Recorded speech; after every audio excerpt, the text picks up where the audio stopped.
ask some questions about the early history of this asylum. Sandy's here to tell us about this exciting part around late 90s, 2000s.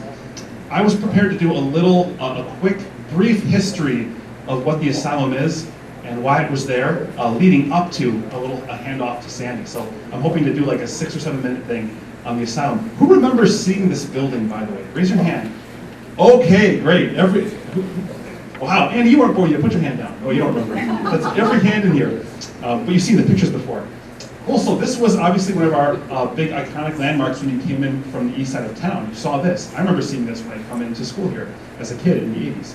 So why was it there? How did it get there? I want to first give references to some of the places I got this information from. The State Historical Society, Walter Kitsky and Friends in 1993 did a big study on this building, and I got a lot of this information from him and his group. And then also Georgia Zink maintains a blog for the Verona Cemetery that had a lot of this in there. So I wasn't actually there for any of the stuff. I got it from those folks. Quick timeline here to give you some perspective. Town of Verona, established in 1847. Village, city, Art was there. And just to give you some historical landmarks, Art was there for this one. He wasn't there for that one. Our land that became Verona was surveyed in 1833. This is not a historically accurate tool, but they measured it out, plotted it out, 40-acre parcels. Our first European U.S. settlers came in 1840. The Max family came in 1844, and Josiah Max, actual speed, Josiah Max purchased the land that became the east half of our downtown in 1845, and then the Max house was built in 1848. I think we're all familiar with that. So this is to give you perspective of when everything happened on this timeline. So in 1854, and I apologize, I went over some of this a year ago at the leper colony one, so for some of you this is stuff you've heard already, but in 1854, the county chose Verona as a place to build what they call a poorhouse. And to give you a map here, here's the main intersection in town. We're there. Here is the fire police over there on Lincoln Street. The Pizza Ranch, the landmarks people recognize, pizza. And then here, at the intersection of PV and East Verona Avenue is where the poorhouse was built in 1854. It's currently a parking lot and a park and ride. And there's a plaque there by the Dane County Historical Society commemorating that. Here's our oldest picture of it. And who was in there? This massive book still exists downtown. This is the admissions from 1854 to 1930. And I looked at the first 25 years. It was built with a capacity of 80 people, but there were 850 people came through the doors in the first 25 years. Reasons for admissions: illness, orphans, a lot of broken families, mental or physical illness, take note of that, and then a lot of abandonment of husbands or mothers led to people being in the poorhouse here in Verona. So moving on, in about 1880, the state of Wisconsin changed their philosophy about helping the mentally ill, where instead of building one massive statewide asylum, as they called it, they decided to build several smaller ones in communities to keep people closer to home, and of maybe 1 to 200 beds instead of like a massive multi-thousand bed state facility. And that led to the building of the Verona Asylum, the Dane County Asylum in Verona in 1882, which was originally built with 101 beds. So remember that number, that's where it started. And that was right across the street from the poorhouse, just next to the Pizza Ranch. So let's put it next to the Pizza Ranch. There you go. So here's an old picture we have of the asylum, and here's the front facade that faces East Verona Avenue, or faced it. And at this point, they didn't have that cool, it doesn't look like they had that cool swirly staircase and stuff. That's coming a little bit later. And let's see here. Oops, that was a mistake. Oops, I'm going backwards, that's why. I got time travel in the correct direction. Here's a picture from around 1895. You can see now the columns have showed up there. We still just have kind of a basic staircase. In 1911, they did the first edition of 86 beds. Here's a picture from 1911. So here's that main staircase, and then this whole west wing was built for 86 more beds off to the side. So it was growing pretty quickly when you think about how close together all this was. Here's a picture from a couple years later in 1917. This is on our banner we walk behind in the parade. It's people from the asylum and the poorhouse getting together for their second annual 4th of July picnic. This was taken in front of the poorhouse on the south side of the road. But it's just amazing seeing all these faces. Likely some of these people are in the cemetery we're restoring right now because it was active during this time. Moving forward, by 1918 the population was 187. This is just the asylum part now, not the poorhouse. In 1924, they added another 75 beds. And by 1936, there was 286 people staying in the asylum part. So pretty quick. Here's a picture. We're going to jump to 1951 now. This is in the State Historical Society archives. There's actually people sitting there on the bench kind of relaxing. I think a lot of us kind of remember, oh, we still don't have this really staircase, do we? Interesting. And I should mention, in 1955, the poorhouse was torn down, and they built a new house, more of a elderly care facility where Farm and Fleet is today. And that's obviously gone. So here's the poorhouse being taken down. Jumping ahead, in 1960 was a huge addition.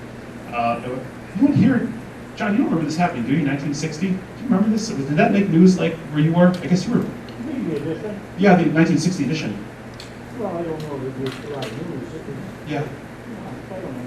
Yeah. Nothing special, I don't think. Okay, beyond the normal. Okay, I'm just curious because here's a picture. So there's the front of the building, and you can see the footprint of the 1960 edition. It is massive being worked on here. And here's another angle of 1960, and that we're looking from the east now. There's that addition. Here's the original front. There's Corona Avenue. I love this picture because you can see the new facility that was built right where Farm and Fleet is. You can even see our little Tin Man water tower up there. It's such a cool picture. And I didn't mention the poor house became the poor farm. The people, the residents there would actually work on a fully functioning several hundred-acre farm. And here is their dairy herdsman's house and a farm. The only thing that's still here is this barn. If you go on PB and you head north, you'll see this a mile or two away. It's really cool. They've kept it up really well. Here's a picture of that addition being done. So this is that massive 1960 addition. And I think that brought, here, I should give you a little more. So there's the barn again, looking from the front. There's that cool spiral staircase that you remember showing up now at some point. And there's the west addition. Our little cemetery, by the way, is just over here where this window shade would be. And let's see here. So the peak population was 1964. 430 people were in the asylum portion. So this thing grew really fast and really huge. That was the peak, and then it started to decline pretty rapidly. Now why? This is from Walter Kitsky's book again. And the peak population, certain things changed, such as the Mineral Mental Health had a geriatric program, so a lot of the elderly people with mental illness could be housed there. Medicaid shows up, and you had an increase in private nursing homes and beds. And then also, community solutions for alcoholics. At a certain point, a little over 10% of the people in the asylum were alcoholics. That's just how they treated people back then. In the 1960s, that kind of changed, and you weren't admitting people to asylums as much for being alcoholics.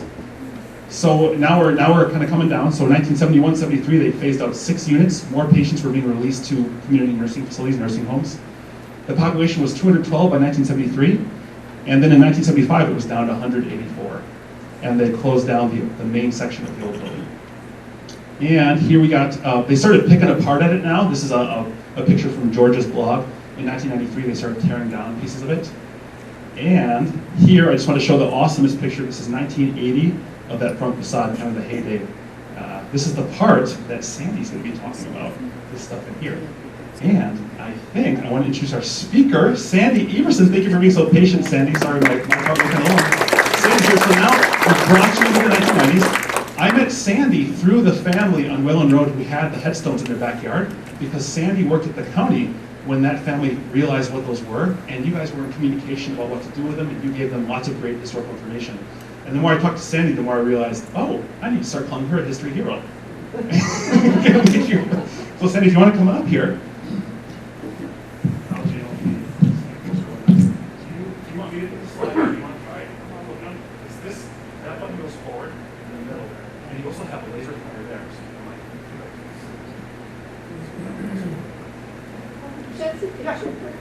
Oh, so you can actually see her? Emerge from the shadows? Yes, right. So that she can see it. Yeah. That's better. What's that? Good. Great. Jesse, how do you stand? It's great to be here. I'm used to having small audiences listening to me and thinking I'm a crazy lady talking about being interested in insane asylums. So it's not often that I get to talk to people who are really interested in this stuff. Just to back up some of the stuff that he said of how I actually ended up at Badger Prairie. and being interested in this stuff is that in 2000, I came back to work very part-time at Badger Prairie, and I was the seamstress. So I worked out in this big separate building, mostly at night, repairing the residents' clothes, making hundreds of curtains with breakaway Velcro so that when the patients would pull them off the wall, they wouldn't pull all the drapery rods down and they would just come apart. And that's how I started working there. Not too long after I got that job, the medical records secretary retired, and the director of nursing asked me if I, with my background, I'm an LPN and worked in health information. Prior to that, if I was interested in the job. So that's what got me into the main building. And then I had a personal interest in this history too, because being the family genealogist, a few years before that, I had been on a genealogy trip to Iowa County, and I went to the Carmen Library, which is at the UW in Platteville. That's a multi-county place for genealogical information. I was on the trail of my great-great-grandmother, my Irish great-great-grandmother, who I had very little information about. This was before computers, so we were going into places and digging around in records. So, ready to give up, the archivist suggested that I make one final effort by going into the card catalog of the vault where they had all of the county court cases, just in case there was some legal case that she was involved in. Lo and behold, I found a 16-page document where my great-great-grandmother in 1889 sued her husband for cruel and inhuman treatment, which women didn't do back then. And reading the story, it turns out that her husband had committed her to the insane asylum, claiming that she was insane, and in fact, her suit against him detailed how he beat her, starved her, didn't speak to her for months at a time, and basically back then, if you wanted to get rid of somebody, you could claim they were insane, and it didn't take much. A husband could do it to his wife. So she ended up going to Mendota in Madison, and that was the system back then, wherever you were, you'd get sent to Mendota first for evaluation and stabilization. And then as soon as that was done, that was varying times. My great-grandmother was there in Mendota for over a year. And then they were shipped back to their local asylum, so Dane County, mine was Iowa County. So in this lawsuit, she had actually gone to the Iowa County Asylum, and with the help of one of her sons, got out temporarily and tried to regain her freedom. And the end result was he wrote a one-paragraph response to the allegations in handwriting, and I have that says that he never did any of these things, that in fact she was the abusive one, and that she was indeed insane, and in fact the court case was thrown out and she went back to the asylum and spent the rest of her life there. The reason why I think she really wasn't insane and that he was the bad guy is that I also have from the town of Mifflin, which is where their farm was from, another handwritten document where the supervisors of the town of Mifflin were going after him, her husband, because his mother was in the poorhouse and he refused to take care of her. So he wasn't a nice guy. So that got me interested in just the whole insane asylum era, and reading about it, the system back then for Badger Prairie residents, for the Dane County, no matter what county it was, the system was they first went to Mendota, where they evaluated them, and then they went back to the county because the county was responsible for them. And then actually it went back to the township. So the documents that we have, and I have a few copies of reports where there were very meticulous records kept of which township these people came from, because they then got reimbursement from the townships that were responsible for them. And so they're really great records of just how many people came from each township. And I thought it was really interesting at one point when I was doing this to calculate what the population of Dane County was and just how many people in that given year spent time in the asylum from all these different townships, and it was like amazingly high. So there was this sort of insane hysteria thing that was going on where, you know, if anybody acted different, if they didn't speak the language, if they had a medical illness that there was no name for at the time, whether it was MS or ALS or now Alzheimer's, that the solution to it was they had to institutionalize them. So anyway, so I ended up at Badger Prairie, and very soon after that, I was really curious about the buildings that nobody was in. And I got permission from somebody who had worked there for a long time to take a tour. And so this is how the outside of the building looked here.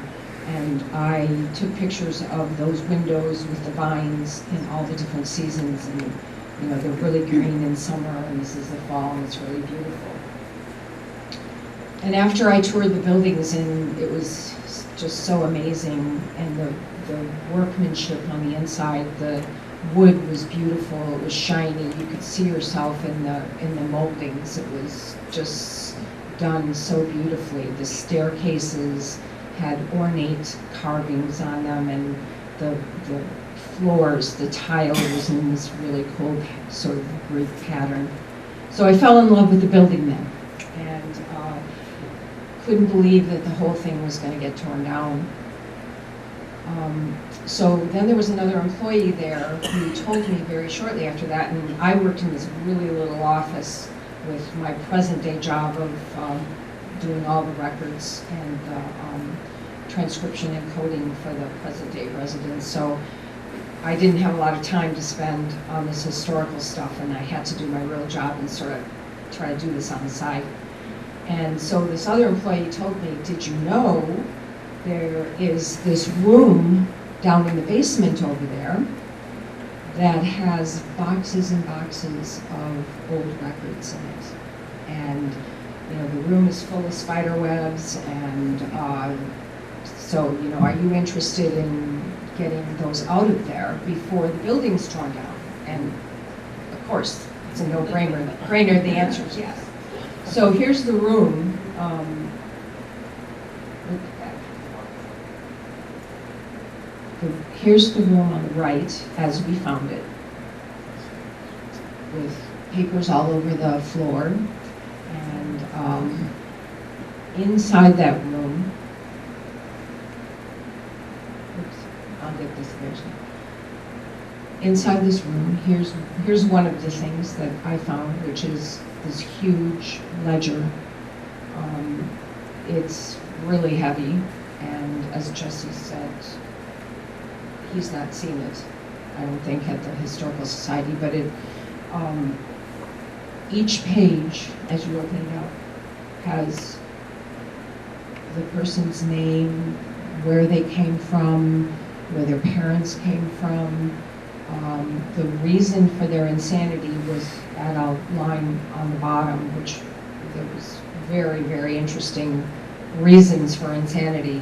And the very first page, or one of the first pages, it's an Irish girl, 24 years old.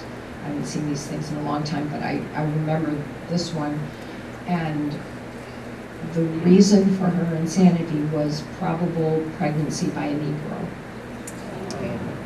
So that's one of the things that's very, very sad. So we spent weeks with carts, hauling those boxes of documents out of that room and over to my office and whatever, some other space that I was given to put them in so I could gradually go through and look at them. And I've got a lot of other pictures that show the way that they were found inside that.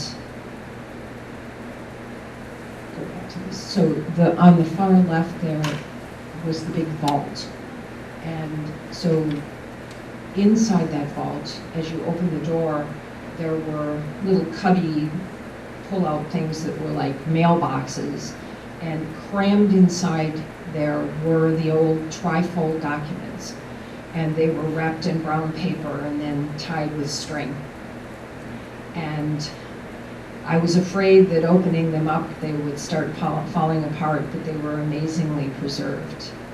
So it gave me a glimpse more into the system again, where everybody there was very little charting and documentation, but everybody had their transfer document, which was when they left the state facility, left Mendota, and were transferred to Badger Prairie. They had this transfer document that was releasing them from the state's jurisdiction over to the county, and it did have good information on it about the person and where they came from and what their diagnosis was. And then there was another document that was sort of their admission document to the county facility. And once again, it kind of continued the story of the person. And then there could be another document, and that would be if the person died at Badger Prairie, then there was where were they buried. Most people were buried here, but a few people were taken by families and buried elsewhere. So over the years, when genealogists contacted me, we were oftentimes able to find those documents for them, because many times people just got a glimpse of, for some reason on a census, that their relative had been in the asylum, and so we were at least able to tell them a little bit about the person. So the picture in the middle is of one of the staircases going from the second floor up to the third floor. And another cool story that a lot of people don't know is that once this building was vacated, before it was torn down, before my time, there was some scenes from a movie filmed in the asylum. The movie is called Wisconsin Death Trip, in case anyone wants to look it up. And you can get it on YouTube. Did you say? You can get it on YouTube. Oh, when I first watched it, I rented it. You know, it was a not a DVD, a tape, a VHS tape. It was produced by someone who became very famous, James Marsh, who was a nobody producer back then, and it was narrated by Ian Holm, who was Bilbo Baggins in the Lord of the Rings movies. So they, apparently the story is, they came to the administrator and said, hey, is it okay if we film some scenes in your building? So they did, and I can watch the movie and figure out which scenes were filmed there. So one of them involved a staircase going up to the second floor.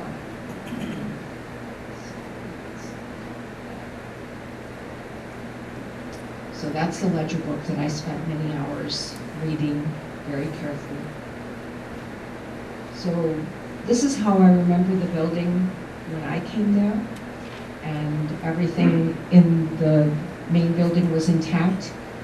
Back in the 1800s, the supervisor, the overseer, lived on the second floor of this building, and his family lived there, the wife and kids, and it was really beautiful. That's another. So it was hard to believe that they were going to tear this down. It's a side view. A question, ma'am, or Yep. a statement. that residence area was still occupied by a family called Emerson in the 40s. Okay. They had two sons, both of which, they were both younger than I was. But I was invited out there a number of times, and the apartment was beautiful. Yes. It was on the right-hand side as you walk up the stairway. Yeah. And I don't know how long they lived there before they also built the house for the administrator lived after that. Okay. Bill Emerson was very good in Yeah, during the time I was there, I had quite a few people come to me and tell their stories about being involved or being inside, coming inside, visiting people, knowing people who lived there, and everyone told the same thing, that it was just a beautiful building, and everyone took pride in it. And as a matter of fact, during the beginning, when these beautiful asylum buildings were built, there were postcards made, and if you go on the internet, you can find a lot of postcards from all the different asylums, and the grounds were beautifully kept too. So I went around taking hundreds of pictures of the outside and the inside, but they're really beautiful scenes from both the way that the vines grew on the buildings, and the one with the pillars is a view looking west, and then that little door with the small door on the right there, I always wondered what was that little door for, with the little mail slot or whatever that was there, or some sort of delivery. And the one on the right is abandoned hallway, I think on the second floor of the West Wing building.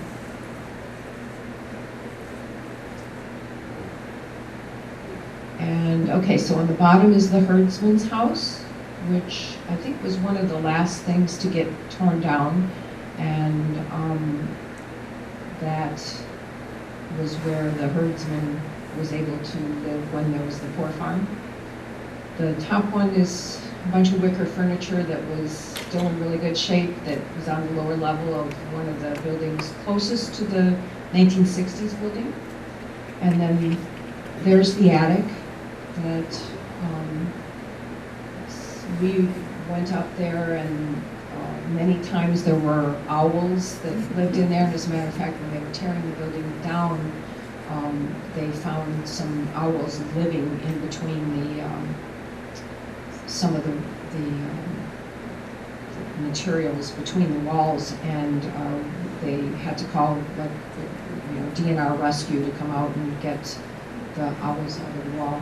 But the story was about the attic too. Is I was told that in the 1800s the African American residents were put up in the attic, and that's where they lived. So don't know that for sure. The bottom picture must be basement. We went around in all the basements looking at things. So these look like these are starting the demolition pictures. So yeah, okay. So also before that, another interesting thing that happened, that before they started tearing the buildings down, and I was real involved in genealogical sites at the time, there was a post put out by a group in New York that was looking for interesting historical genealogical stories for a potential television program. So I thought, well, we'll give it a try. So I emailed the person who was taking the ideas, and they actually came out from New York, a crew of the producer and some photographers, and we took a couple days. They went inside and outside. We went down in the basement. They were really interested, and we got put in the running for, we didn't make the show, but it was kind of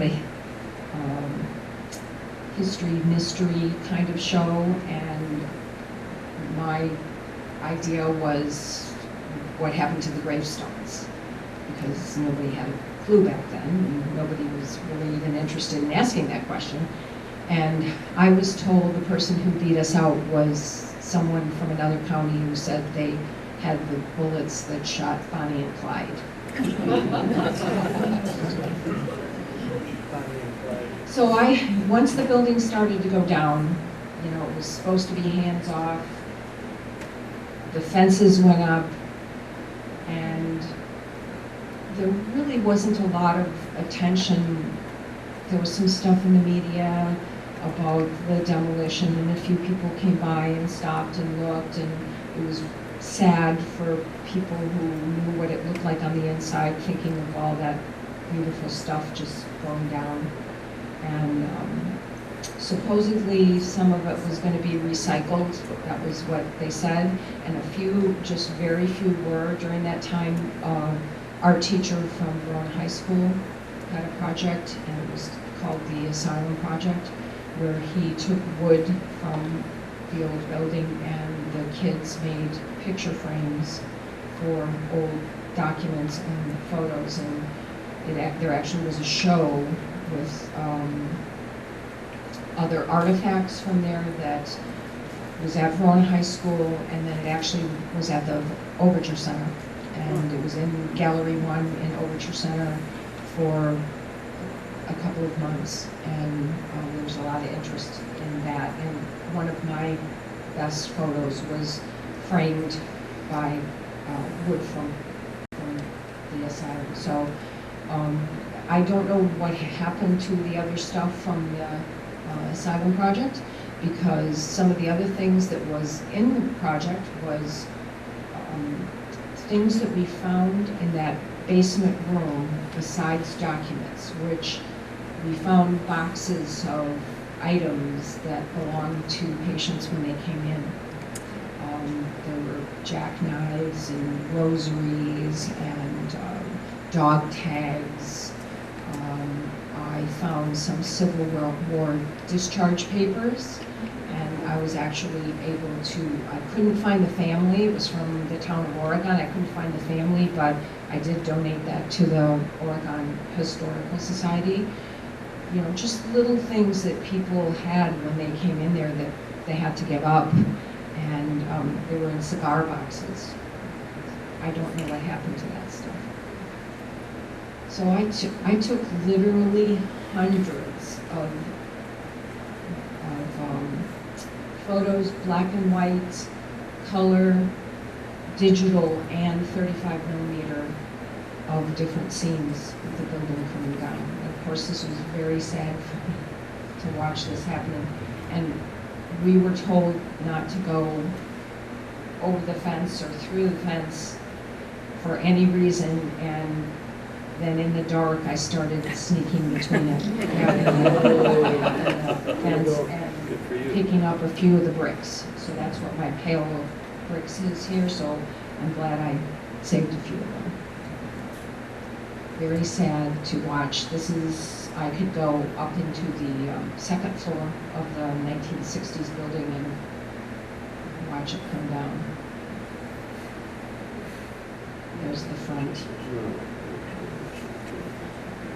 And I had a few people stop when I was out taking pictures and say, you know, what a shame, look at that beautiful wood. It's too bad something wasn't done with it. So close to some of those machines. Were you in a section of the building? Or were you in... I was mostly in another, the 1960s building, which had a good view of this going on. Was that building still in use? Or were you Yes, that building was still in use.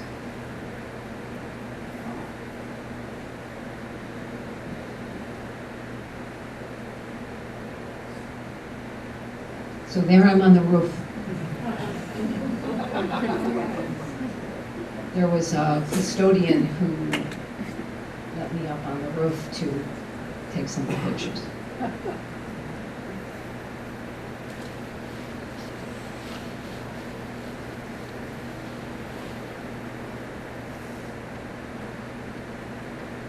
Okay, so here's the asylum project, backing up.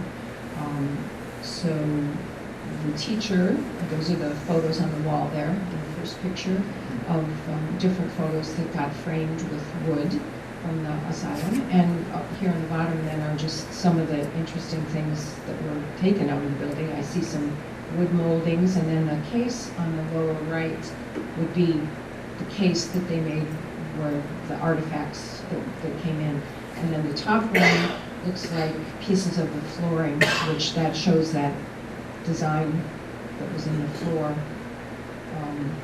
Really beautiful design. The staircases were huge, massive, carved wood, really beautiful.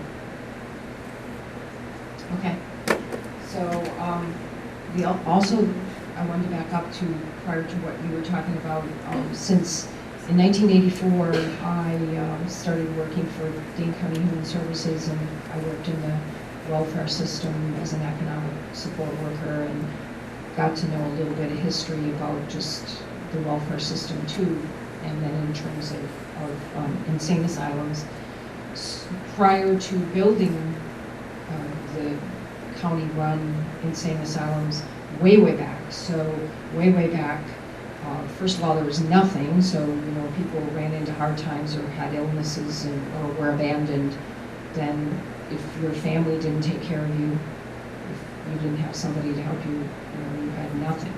And then after that, it became the township's responsibility, and money was set aside for townships to help people out. And what they first did before having a central location is they sort of contracted with a family, a farm family, to take care of these people.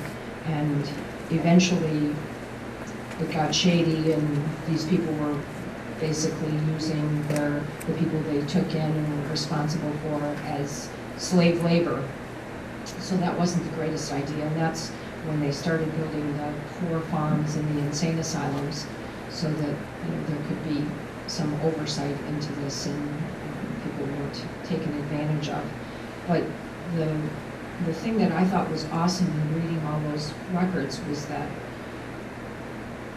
the attitude of the people who were in charge was not one of cruelty or that everybody, they really wanted to take good care of people, and their places were show places. And yes, back then there weren't medications and things to take care of the symptoms of the mental illness, but so I guess people likely were restrained and tied up and all those things because they had to.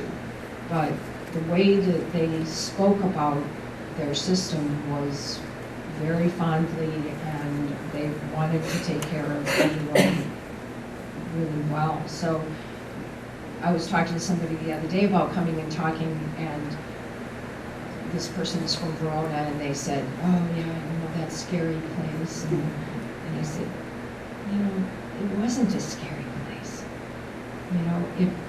If you ended up there, it probably wasn't the greatest thing in the world, but everyone wanted to take care of these people properly.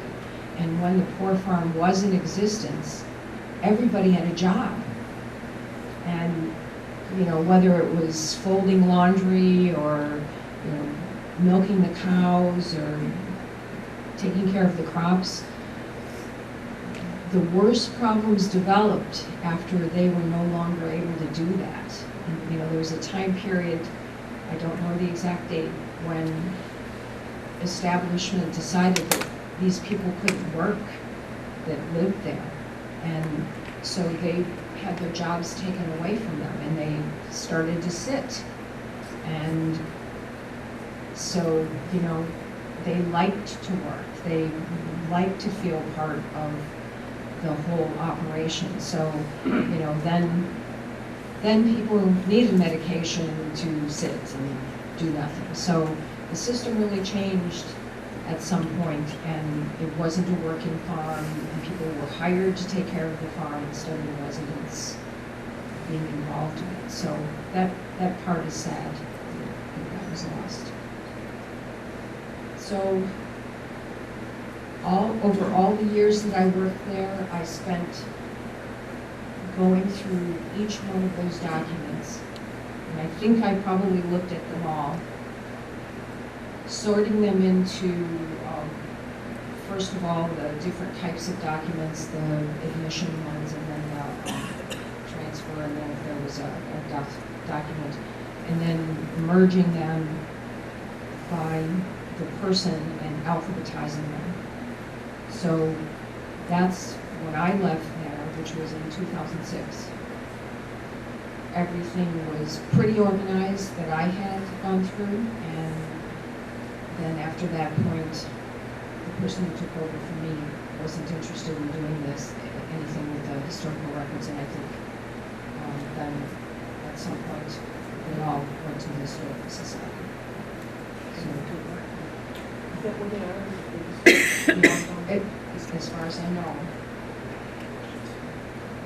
as far as I know, everything, they no longer have any documents there, is what I'm told. They've all gone to the Historical Society. So it's a little bit different system, which Jesse knows about because he's gone there, to access those documents.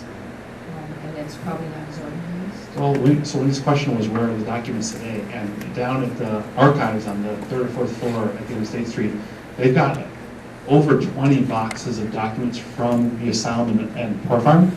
I've looked through like 3 of them. they're huge, and there's a lot of files. So I'm not sure. Like that book with the nails in it, I haven't seen that one, but I've only been through 3 of 20 some boxes. But it's open to the public. You can go down and look at them, except for the ones that have anything newer than 70 years in them. Then there's patient privacy. So you can go back to like any boxes, anything 1945 or newer, you can't look at without filling out a bunch of forms. So hopefully, gosh, I really hope all these ended up down there. But I was also told that when you give things to the Historical Society, that they have the say to keep them or not. Yeah. So, you know, if you give something to them, they don't necessarily keep it forever. Right, they call it de-accession items, where they have to pick the one, since they get stuff every day from all over the state, they pick. So hopefully, you think that one would be worth keeping, but. You would think so. And the filing system, a little hard to figure out, but there's usually someone there who can help you. If you say, I had a person here, or a relative, or whatever, they can help you find the right box. There's just a lot of boxes to go through. And, yeah, questions? Here. I'm sorry, just a quick question. Where are the physical artifacts? Where are the physical artifacts that you saved? I don't know, because when that asylum project happened, the people that were really more involved in it were called the West Wing artists, and they were the people that worked with the residents in art projects. So I don't know if possibly someone from Verona High School, because that was a Verona High School thing. I don't know where they went. Yeah. And You had pictures of tile and pieces of wood, and things. Where did those things go? Yeah, so she's And not I sure. don't know. Because if anyone knows anyone, or if they see this on YouTube, maybe that'll help surface, because but it'd be great. very few pieces of the actual building were saved. I mean, those were just the few that you saw sitting there, a piece of the chunk of the floor, a piece of wood. I have pictures of all of that, and took tons of pictures of the staircases and the floors and all the detail, but I had absolutely no say in what was saved on the building. If you know the answer to this, when there was discussion to demolish, was there ever a discussion in the county about repurposing the building for another use, since it was such a beautiful structure? They probably talked about it, but I think it was completely eliminated as a possibility from the very beginning because of the cost. And it's just like when we first found, when the people who had the gravestones in their backyard first contacted me, they offered them to the county, but if the county took them back, they had to promise to do something with them, not just stick them in a building somewhere, but to restore them. And the county declined at that point too because of the cost. So there were a lot of opportunities, and at the time, there just didn't seem to be that many people who were outraged by the building being torn down. I didn't understand it myself.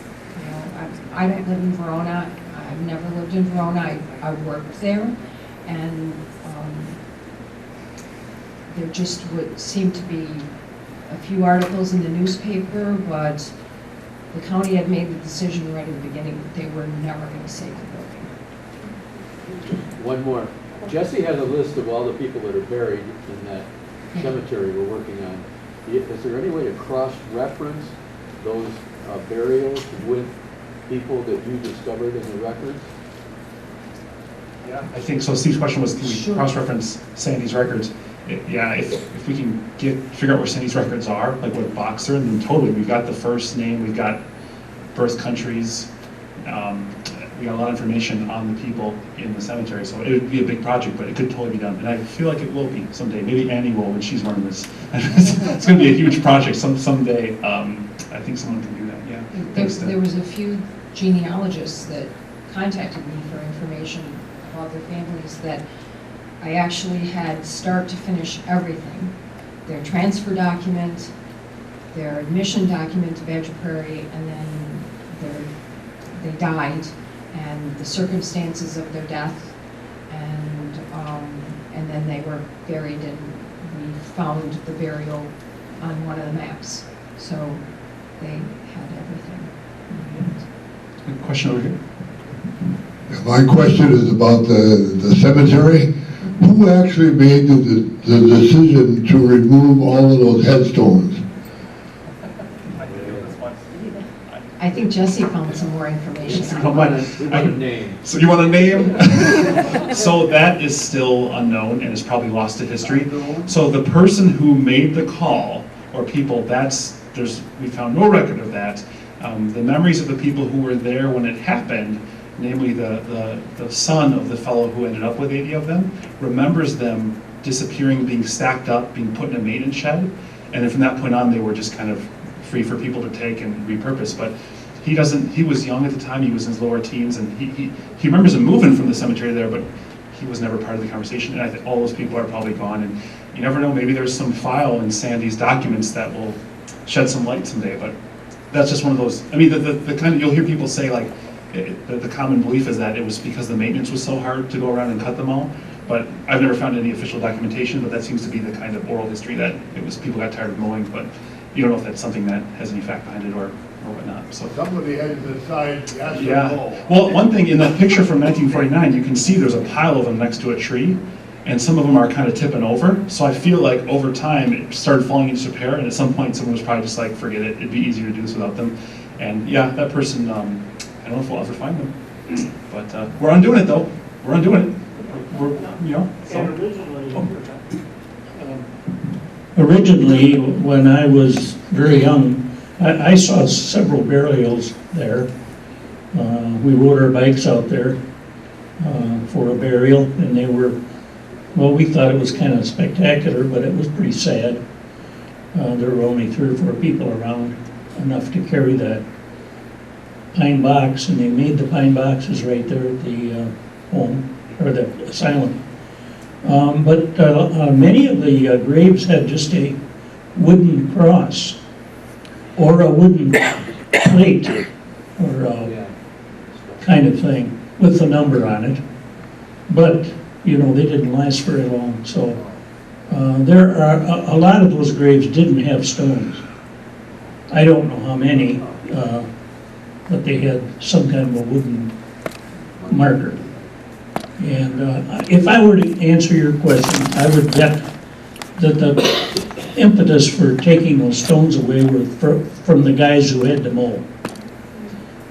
That would be some of the Dane County workers who mowed the grass at the cemetery and convinced somebody that it was too much work to go around those stones, and let's get them out of here. That'd be my guess. I was a Red Cross Gray Lady at the home in the late 60s, and it was a beautiful building. I really enjoyed those years there, working with those people. And I might add, high school seniors like to have their graduation pictures taken on those beautiful steps. And prom pictures. What's a great lady? Can you tell us what that is? The Gray Lady, we visited, and we just did whatever in the morning. We would go around to the rooms, write letters, notes, visit with them, maybe play some game, just be there with them. Then we had the noon meal, and then in the afternoon, we assisted them in playing bingo. Is that part of the Red Cross? Red Cross, yes. Mhm. I still have my uniform, my cap. Okay. Label that thing. We'll accept that as a donation. Label it. Or you could model it for us next meeting. Who's got questions too for Sandy? Other questions? Yeah, Becky. This is just so it goes to the hearing aid loop. So I'm just curious as to whether or not you're going to put a fence around that. yeah. Just going to leave it open? I'm going to leave it open, and it's been something I've gone with. So Art can speak to this. The cemetery in town doesn't have a history of being messed with by people.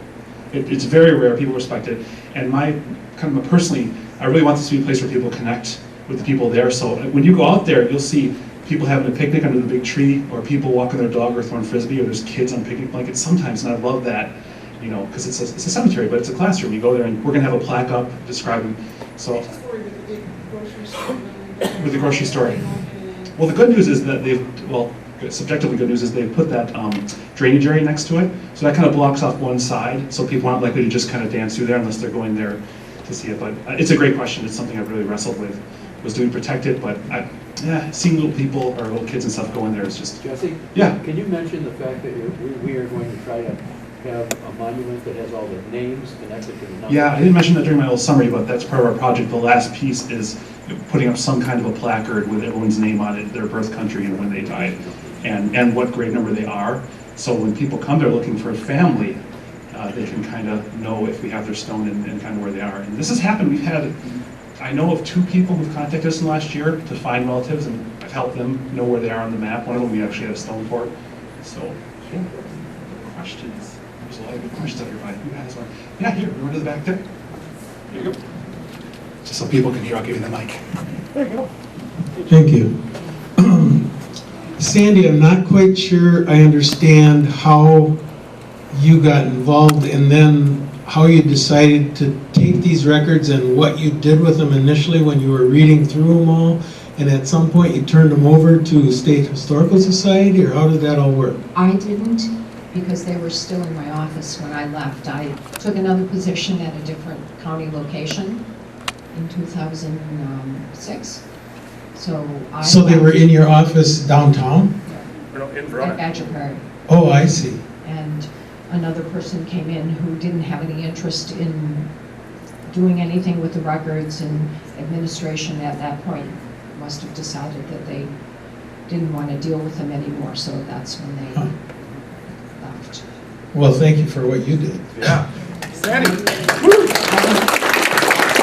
I can't imagine anybody not being interested in them, because I just found it absolutely fascinating. And but the scary part to think about is that if we hadn't gotten them out of the building, they would have been demolished in that building, and they would be gone.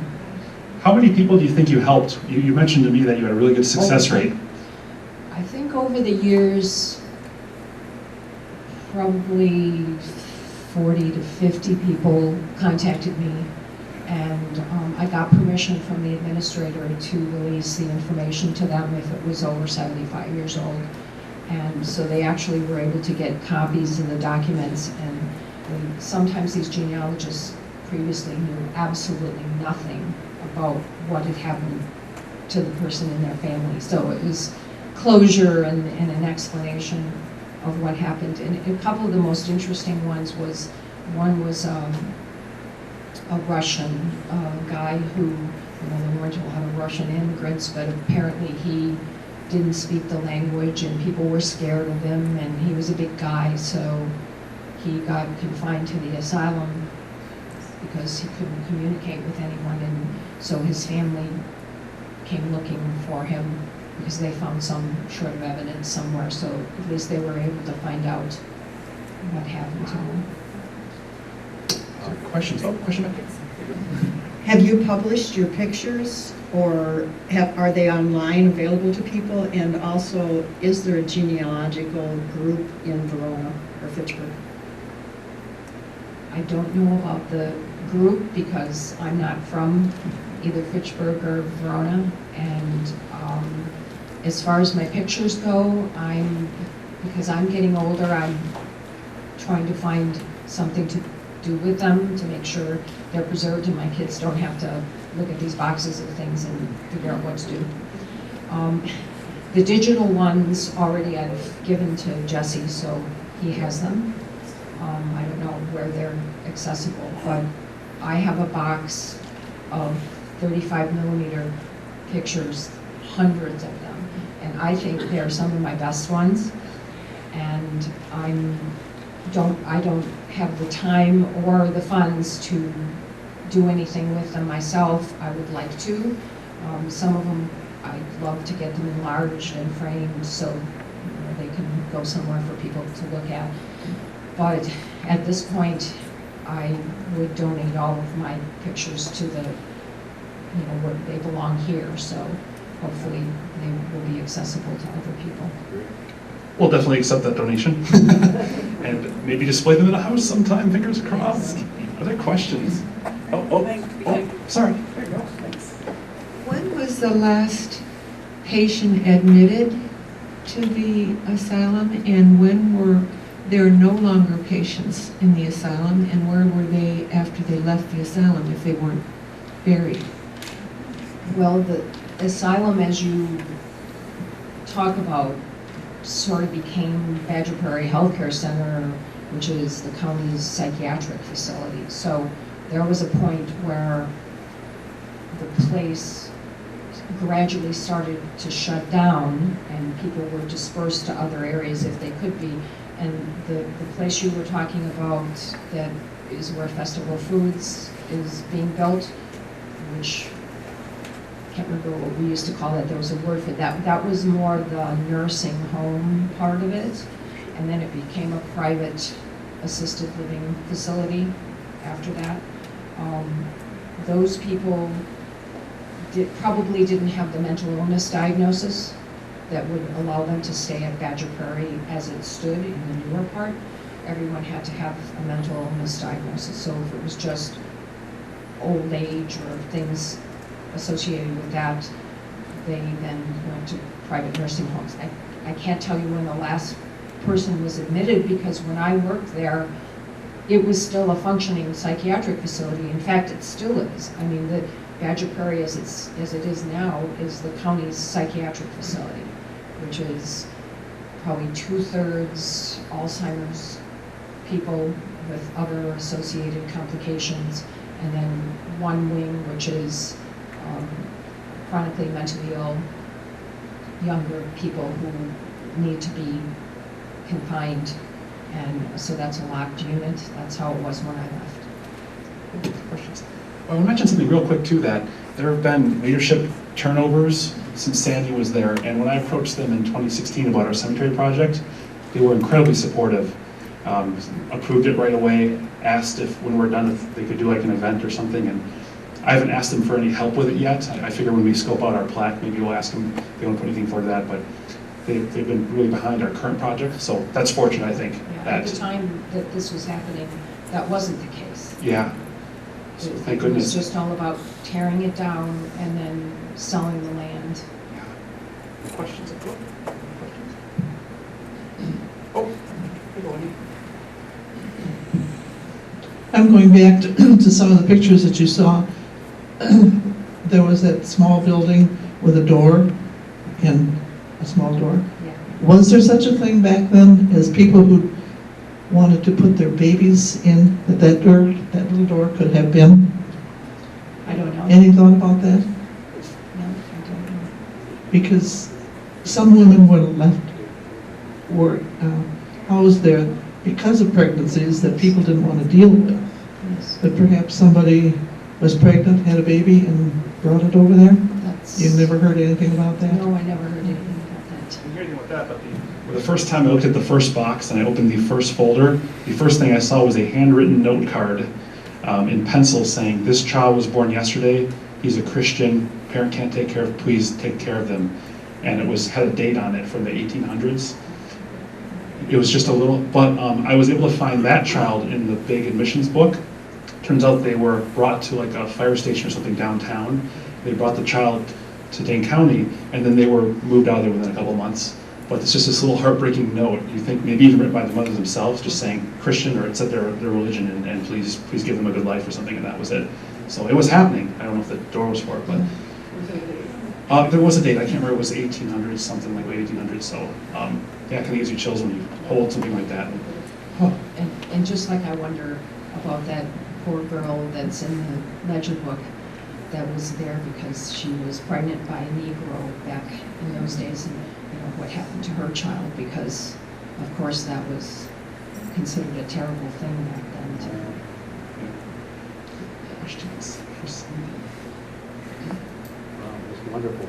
Yeah. Well, Sandy, I think this has been one of the just most amazing presentations that we've seen. Thank you so much. And